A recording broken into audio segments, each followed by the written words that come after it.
Iniziamo pure? Vedo ok. Allora, intanto buonasera a tutti e grazie per essere qua. Mi presento, per chi non mi conosce, sono Silvia Piccini, ho 36 anni e vengo da Concordia Sagittaria, anche se da pochi anni mi sono trasferita a Portogruaro.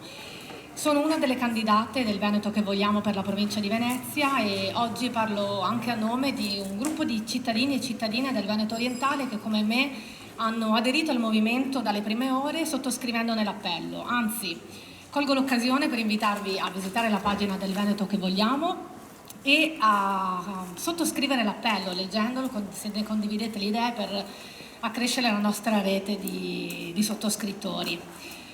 Il Veneto che vogliamo, per chi non lo conosce, è un movimento civico e popolare che ha come obiettivo quello di cambiare il futuro della regione, e lo fa ponendosi all'ascolto dei bisogni reali di un territorio spesso inascoltato come quello del portogruarese, e per creare un progetto civico alternativo che è pronto a prendere in mano la situazione, avendo anche il coraggio di compiere delle scelte radicali rispetto al passato.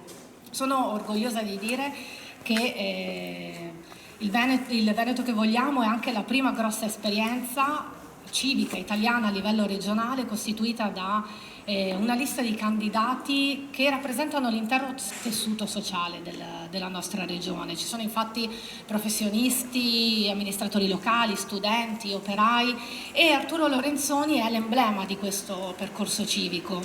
Un candidato, come ho detto prima, umile, ma che con competenza e serietà sarà sicuramente in grado di amministrare questa regione con coraggio e in maniera equa e giusta. Io ho deciso di candidarmi al Veneto che vogliamo per portare la voce di numerose istanze di un territorio che è stato spesso dimenticato dalle politiche regionali, e penso ai i giovani che sono stati spesso inascoltati dalla politica e per questo motivo dimenticati, e di conseguenza hanno maturato sempre un maggiore disinteresse nei confronti della politica, ed è un peccato perché i giovani non solo rappresentano il futuro di questa regione, ma sono il termometro della salute di una società. E se si pensa che solo negli ultimi 2 anni più di 13.000 giovani hanno deciso di lasciare il Veneto in cerca di opportunità lavorative, occupazioni migliori, io credo che ci sia la necessità di soffermarsi e farsi qualche domanda. Penso sia doveroso quindi investire su di essi, investire sulla loro educazione, sulla loro formazione, ma anche da un punto di vista civico, coinvolgendoli, anche perché hanno molto da dire, e a fronte di un'ottima preparazione scolastica e didattica, perché dobbiamo affermarlo con orgoglio che le nostre università formano dei laureati capaci e molto ambiti all'estero. Assistiamo a una competitività carente in termini di salari, in termini di possibilità di fare carriera. Se poi si pensa a giovani e alle donne giovani, questo problema viene esasperato maggiormente. Io l'ho già detto, sono un esempio fisico di come la politica abbia gestito male questo tema, il tema anche della parità di genere. Sono laureata, ho 2 lauree e quando ero alla ricerca di un'occupazione, in tutti i colloqui che ho sostenuto mi è stato chiesto se intendessi avere figli.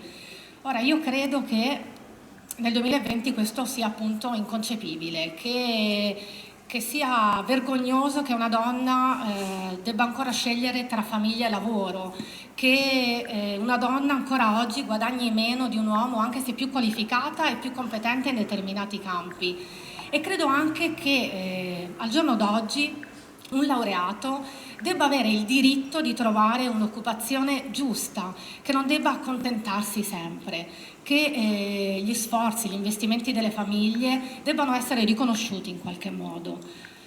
Quindi è un tema che va sicuramente affrontato in maniera equilibrata in maniera adeguata da una politica regionale in questo ambito.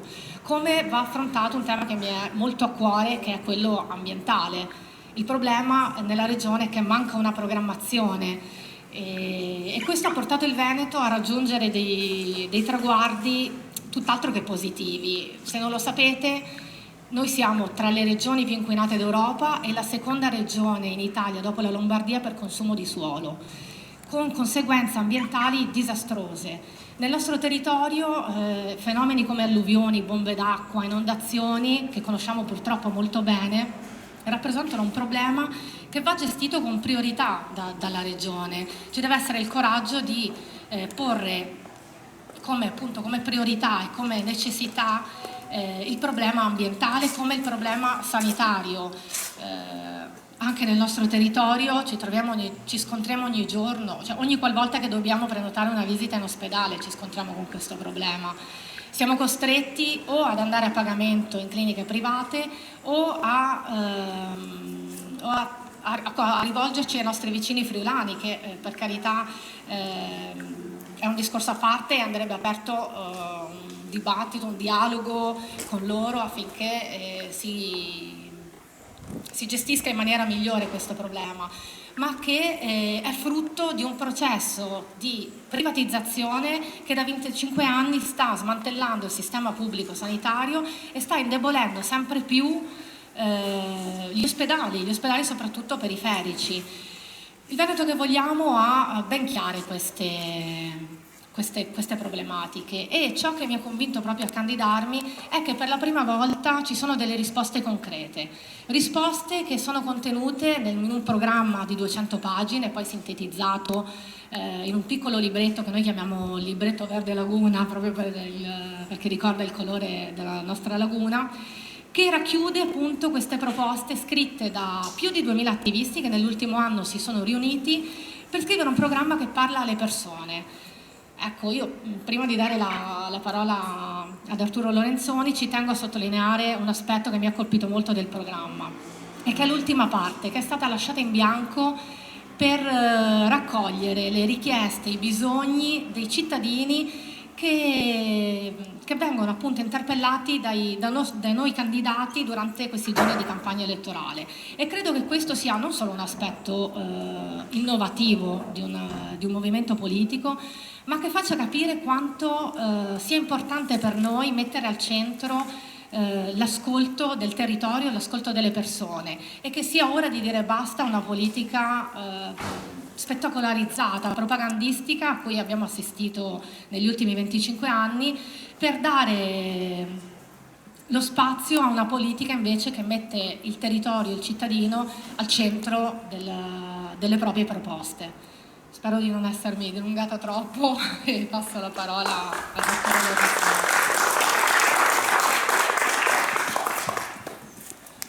Lorenzoni. Buonasera. Intanto grazie a Silvia, grazie di avermi dato l'opportunità di venire e grazie a voi di esserci. Io sono Arturo Lorenzoni e faccio il professore universitario nella mia vita normale. 3 anni fa ho iniziato a impegnarmi nella mia città, Padova, perché c'era bisogno che si mettesse in moto quella parte della città che tradizionalmente non era impegnata nella politica, ma che era indispensabile per evitare un governo di una destra cattiva.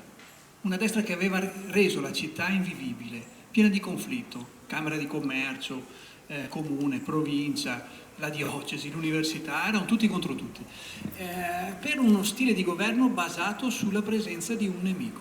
E quindi ci vuole sempre un nemico per riuscire a compattarsi e avere un'azione di governo mirata. Ecco, questa politica a me non piaceva, a me come molti amici, ci siamo impegnati, sono diventato il vice sindaco della città e l'ho fatto per 3 anni e nel frattempo però mi sono reso conto che questa esperienza civica che noi avevamo avviato in realtà è condivisa in molte parti della regione. Allora ci sono tante esperienze civiche di città amministrate da gruppi di cittadini che si sono organizzati, che hanno dato delle risposte concrete al loro specifico bisogno nella città,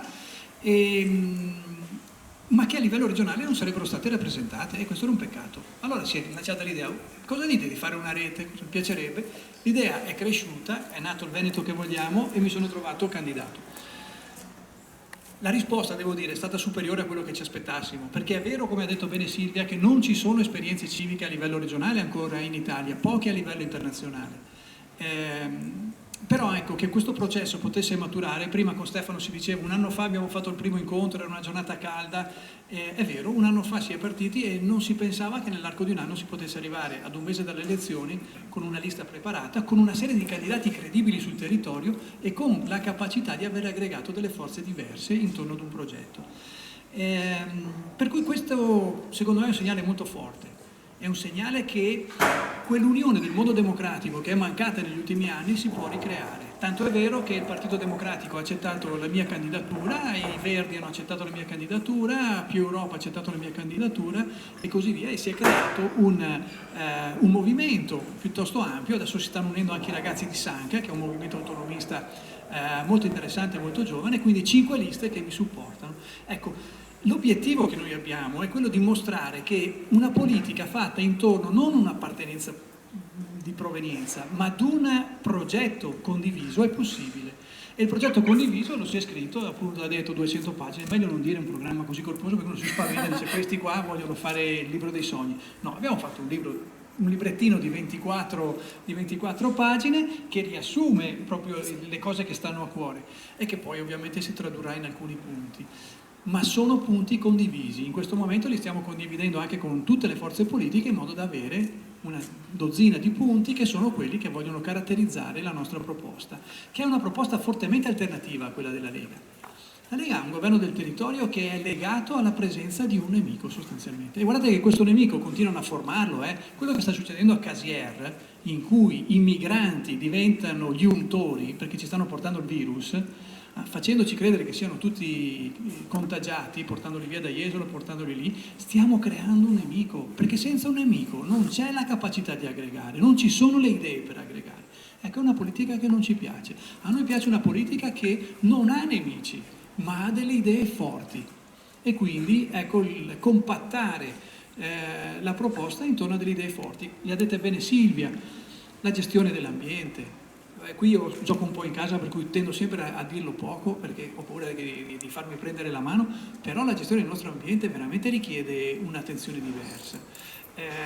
In questo momento stiamo vivendo la minaccia del virus e la dobbiamo gestire con attenzione, però la più forte minaccia al nostro benessere, al nostro futuro è sicuramente il cambiamento climatico, con una trasformazione della nostra vita, della nostra agricoltura, della nostra economia che è profonda nei prossimi anni. Ci sono delle proiezioni, e qui c'è il centro a Venezia, all'Università Ca' Foscari che sta facendo un sacco di lavoro interessante, che sono abbastanza preoccupanti. Dobbiamo gestirli in maniera attenta, dobbiamo decarbonizzare, dobbiamo fare degli investimenti, anche perché in questo momento ci sono le risorse, e parlo del Recovery Fund che è stato dato all'Italia, gli 82 miliardi che grosso modo nell'8% andranno in Veneto, vuol dire 6-7 miliardi che saranno nel nostro territorio. Dobbiamo usarli bene, dobbiamo usarli con un'idea, con una visione che sinceramente nel governo attuale della regione non vedo. Allora noi questo vogliamo portare un'idea legata alla protezione dell'ambiente, ma legata allo sviluppo delle infrastrutture. Abbiamo infrastrutture qua che sono ottocentesche addirittura. Io non so da quanto tempo ci voglia da Portogruaro per andare a Venezia, a Piazzale Roma, però se non avete la linea più fortunata della terra sicuramente avete un tempo che è indecoroso per una regione che è una metropoli diffusa, perché da qui a Rovigo di fatto è una conurbazione, dobbiamo rendere diciamo così, agevoli gli spostamenti in modo che la gente possa rimanere a vivere anche nelle zone più periferiche, perché questa è la caratteristica del Veneto, una città diffusa che ha la possibilità di avere delle risorse che vanno messe in rete, ma se non investiamo nelle infrastrutture, se non abbiamo la rete, se non la rete digitale, se non abbiamo la rete di trasporto, se non abbiamo una logistica integrata, se non lavoriamo per mettere in rete le nostre risorse, rimaniamo indietro. E guardate che adesso io non voglio tediarvi a lungo, però tante cose non sono state fatte e potevano essere fatte. Pensate solo a mettere in collegamento tutte le risorse della logistica, dei porti, degli interporti del Veneto, che faticano ancora a lavorare insieme, invece devono essere una risorsa forte se vogliono essere presenti su scala nazionale ed internazionale. Ecco, quindi la nostra idea è un'idea fortemente innovativa per tanti versi, perché è legata ad una visione del territorio governato in modo diverso. E su questo io mi sento di fare una critica ad un'idea del governo della regione che è fortemente centralista.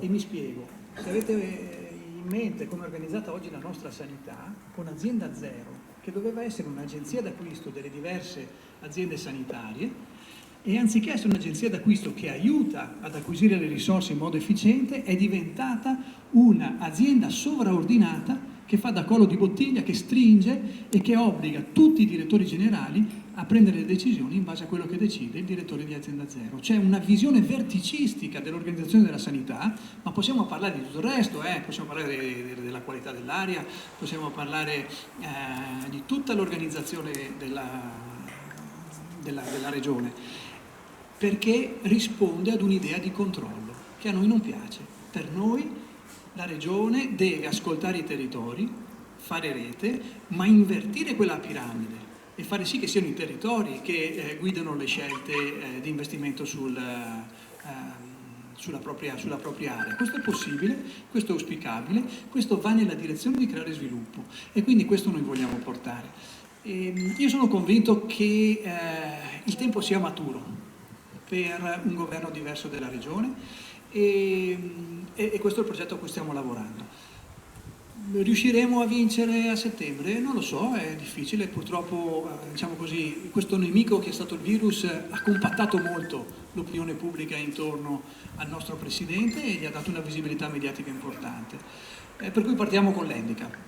Ma io non mi sfiducio così facilmente. Se perderemo il primo tempo, vinceremo il secondo tempo. Cioè quello che stiamo facendo noi è creare una rete di persone che ha idee, che ha progettualità, che ha un modo di intendere la rappresentanza che è diverso da quello di una politica tradizionale che alla fine crea delle reti di consenso ma non crea sviluppo sul territorio.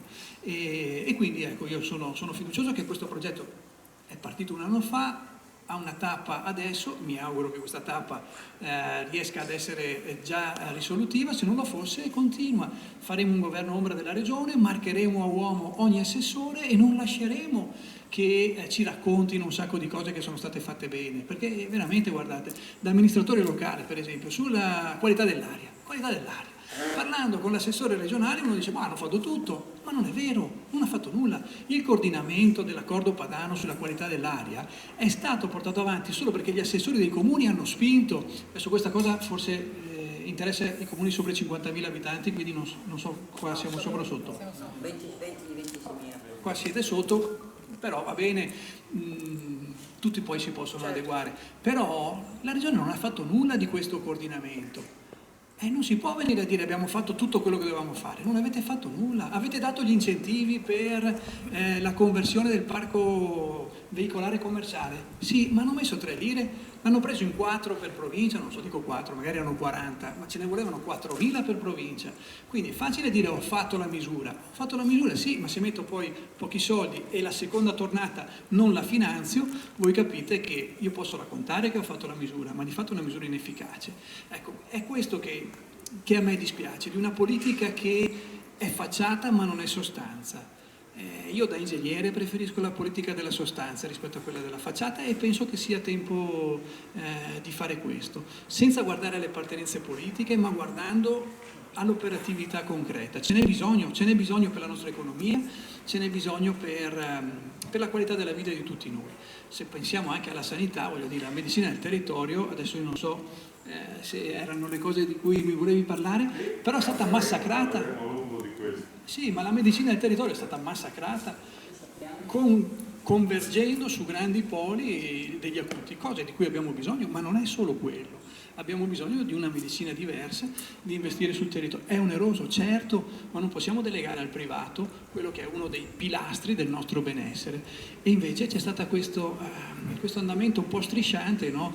Verso la privatizzazione che abbiamo visto in questi mesi, quanti problemi ha creato. Insomma, sono tante le crepe in una gestione che certo può essere comunicata come perfetta, come nel caso della qualità dell'aria, però se uno gratta appena con l'unghia si rende conto che dietro il re è nudo. Allora serve l'aiuto di tutti, nel senso che ogni voto è importante per far capire che il governo della destra non è il governo che ci piace. Il Veneto che noi vogliamo, abbiamo usato questa definizione, è un Veneto diverso, un Veneto più attento ai bisogni, che investe anche in un servizio che riguarda 100 persone in tutta la regione, ma se è un servizio, come diceva Silvia, giusto, lo dobbiamo dare. Penso alla neuropsichiatria infantile che è stata distrutta nella nostra regione. Le famiglie che hanno un problema con un ragazzo che abbia un problema neuropsichiatrico sono abbandonate, perché elettoralmente non vale la pena, sono pochi, ma dobbiamo seguire il consenso, dobbiamo seguire le richieste giuste delle persone, allora abbiamo un governo che ha un senso. E quindi ecco, vogliamo cambiare proprio la logica e io ritengo che questa sia una cosa che incontra l'interesse, incontra i bisogni delle persone. C'è bisogno di tutti, come dicevo, ogni voto è importante e se riusciremo a dare un segnale forte, io credo che non solo a livello regionale, ma anche a livello nazionale sarà un segno importante, un segno significativo. Vogliamo un governo diverso, più attento alle persone. Questo è il progetto a cui stiamo lavorando e mi auguro che possa essere di interesse. Per me già il fatto appunto che si sia raccolta intorno a me 5 liste, un'alleanza ampia, è significativo, il riconoscimento che la strada è giusta. Io di questo sono convinto e mi auguro che il 22 di settembre avremo soddisfazione che Silvia possa essere in Consiglio regionale. Quindi grazie a tutti. Grazie.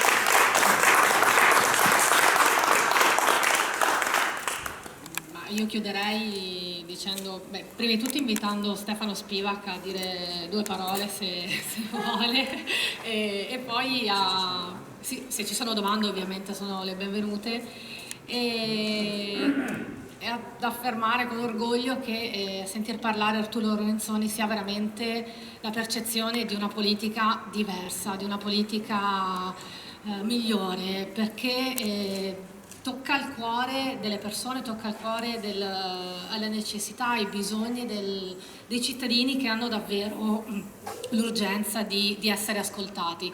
Quindi mi sento di dire a nome di tutti grazie, prima di tutto di essere qua e di provare con noi, insieme a noi, a costruire un futuro migliore. Grazie. Stefano?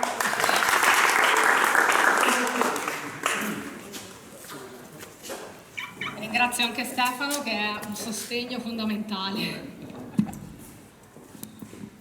Niente, io ringrazio te Silvia per aver accettato e per rappresentare benissimo degnamente un territorio, come dicevi tu giustamente, abbandonato dalla politica regionale, perché di fatto vuoi per similitudini e amicizia con il vicino Friuli Venezia Giulia, che ci è simile sia nell'ambiente, poi sulla sanità, sull'acqua, comunque dobbiamo rapportarci con loro. Ringrazio Arturo Lorenzoni per aver messo in piedi più di un anno fa, perché noi ci siamo visti un anno fa alla Fornace Carota, però sicuramente l'idea era in embrione già da qualche mese, da qualche anno. Niente, io credo che comunque sia importante il Veneto che vogliamo, perché ha aperto uno spazio, abbiamo messo il piede tra lo stipite e la porta e lì la porta la apriremo, di certo non ce la faremo chiudere in faccia. Io ringrazio tutti voi per essere venuti, seguiteci nella nostra campagna elettorale, nella campagna elettorale di Arturo, nella campagna elettorale di Silvia. Non so se qualcuno avrà visto su Facebook, c'è tutto il tour, oltre che di Arturo, anche quello di Silvia, che toccherà, speriamo, tutti i comuni del Veneto orientale, alcuni sono già in calendario, altri lo saranno. E vi invito a starci vicino e a rafforzare quella che è la nostra onda civica per un cambiamento radicale, perché non dobbiamo avere nemmeno paura di usare certe parole, cambiamento radicale, giusto e possibile per la nostra regione. Grazie a tutti. Colgo l'occasione anche per invitarvi adesso a Concordia per un aperitivo insieme all'Enoteca Altamarea. Chi ha voglia di seguirci, ci troviamo lì fra quarto d'ora, insomma. Certamente. Grazie di nuovo a tutti. Ma se ci sono domande? Sì, se ci sono domande. No, perché magari voi avete parlato di tutt'altro. Sì.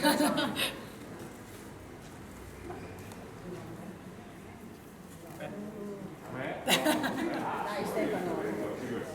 Parlo sempre ormai. Dai, va bene, Parlo tutti i giorni. tirati. Posso più di Anch'io parlo parlare. tutti i giorni. Mi tolgo la maschera.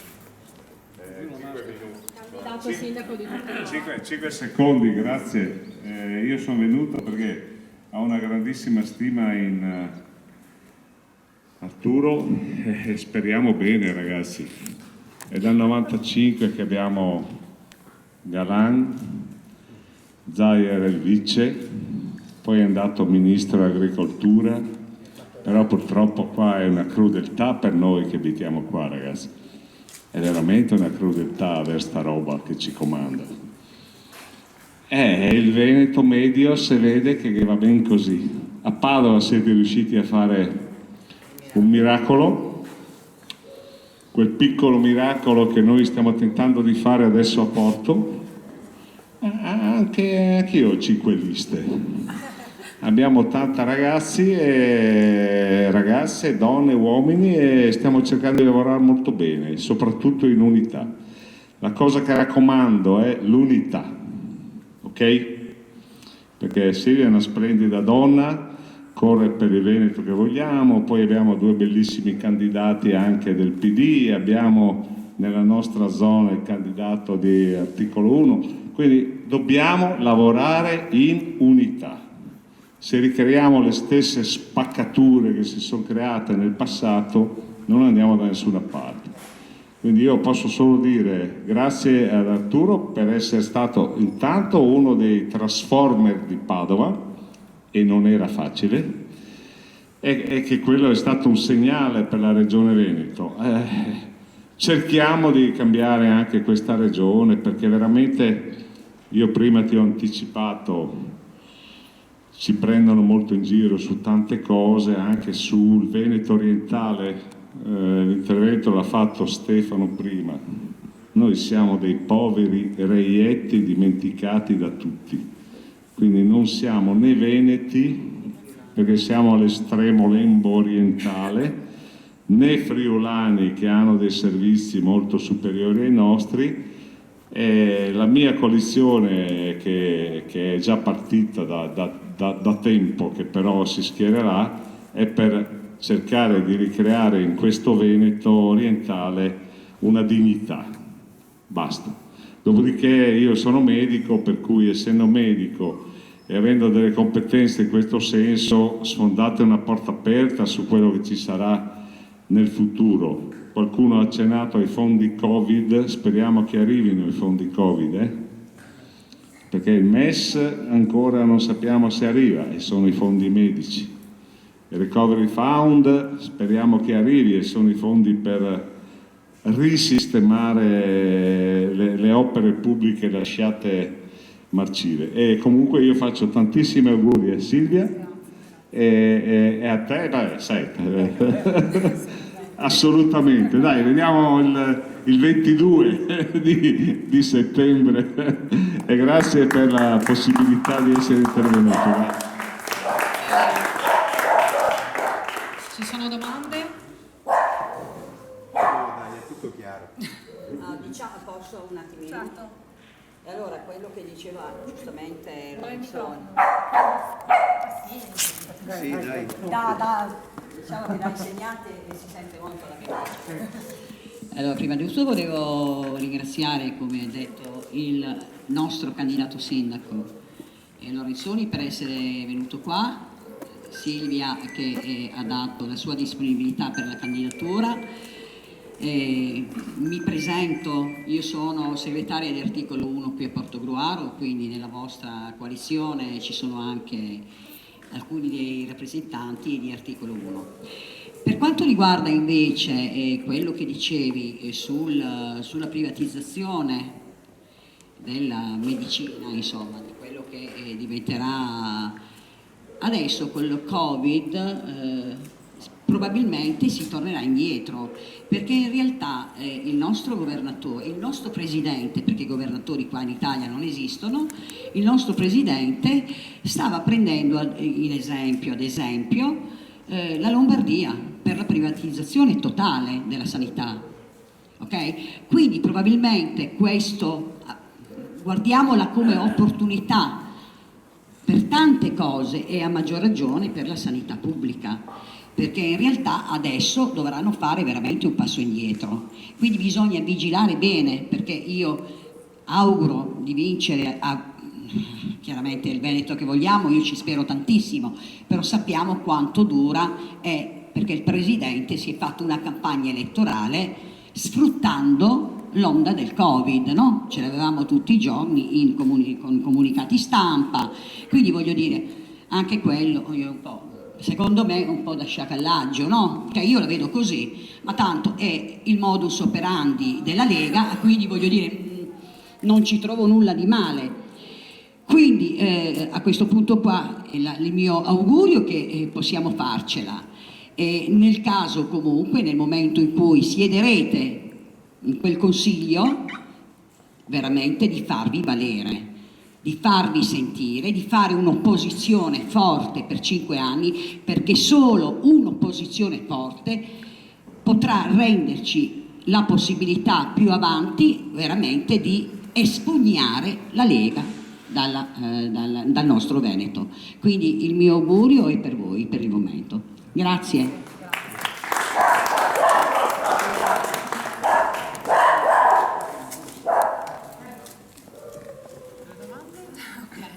Ci vediamo all'Alta Marea Concordia allora. Grazie.